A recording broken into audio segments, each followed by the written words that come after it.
سلام دوستان و همراهان همیشگی آچار فرانسه همه کاره.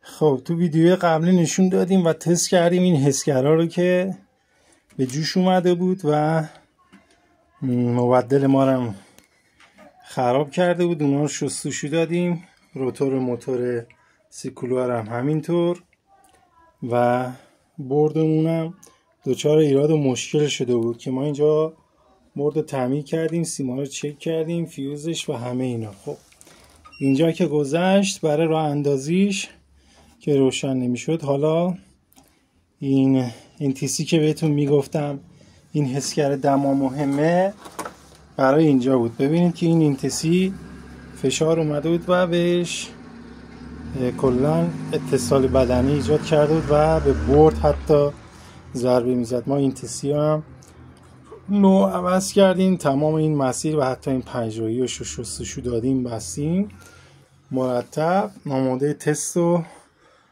روشن کردنه. پس یادتون بمونه که اینا شستشوشون اهمیت داره و نباید از هواگیری بکشوش این شیره ای رو ونت غافل بشین و دچار ضرر نشین. امیدوارم که استفاده کافی برده باشید. تا یه ویدیوی دیگه همین شما رو به خدای بزرگ و مهربون میسپارم. لایک و سابسکرایب یادتون نره. خدا نگهدارتون.